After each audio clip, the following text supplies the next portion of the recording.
ফেরাউন মুসা নবীর জমিনে আসতে দিবে না বলিয়া কত শত শত সন্তান পুত্র সন্তান হত্যা করলো, জন্ম নিয়ন্ত্রণ করলো, মুসারে আসতে দিবে না।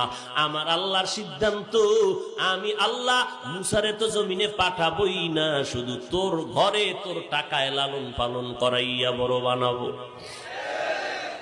এরে নবীর উম্মতের দল, কই সেই ফেরাউন?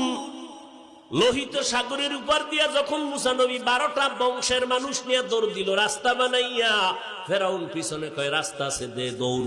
রাস্তার মাঝখানে যখন ফেরাউন দাঁড়ায় গেল, আল্লাহ কয় রাস্তারে তুই আগের মতো পানি হয়ে যা।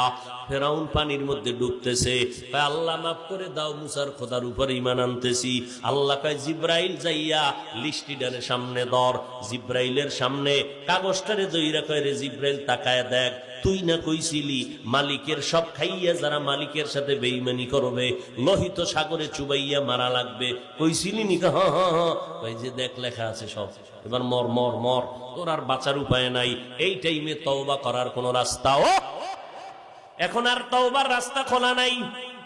যখন রুহুটা যাবে যাবে, আল্লাহ কয় তোর এমন মরণ দিলাম, মরণ কিয়ামত পর্যন্ত তোর লাশটা জমিনে থাকবে, ভিতরে নিমু না, মশা মাছিও তোর ভেতরে আসবে না। দুনিয়ার বেঈমানেরা দেখা দেখা দেখা দেখা উপদেশ নিবে।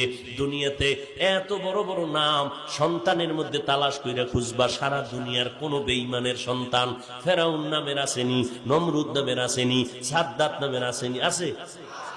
এই তো আল্লাহর নবী হাদিসে বলেন, কিয়ামতের ময়দানে যখন বান্দার নাজাতের কোন রাস্তা নাই, একটা ওসিলা আল্লাহ তালাশ করবে। নবী বলেন যদি দেখেন নামটাও নবীওয়ালা নাম, কোরআনওয়ালা, আল্লাহ বলবে না আয় এই নামের ওসিলায় তোরে আমি জান্নাতের মেহমান বানায় দিলাম।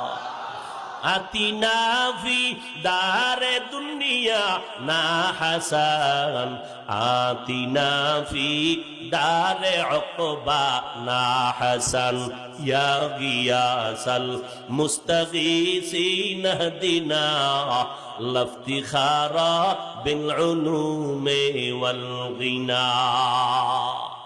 এরে আল্লাহর বান্দারা, এরে যুবক, মিনহা খালাকনাকুমের প্রথম উপদেশ সম্মান, যদিও মাটি নিচে সম্মান সবার উপরে। 2 নাম্বার উপদেশ, এ সম্মানের মানুষ, সম্মানটারে যদি ধরিয়া রাখতে চাও তাহলে মাটির দিকে নজর করে দেখ, এই মাটিটা কি পরিমাণ ধৈর্য ধারণ করে। একটা জমিনের 13 বার দালালে বিক্রি কইরা টাকা খায় জাল দলিল দিয়া, এরপরও মাটি কিছুই বলে না। মাটির উপরে এত অত্যাচার, মাটি ধৈর্য ধারণ করে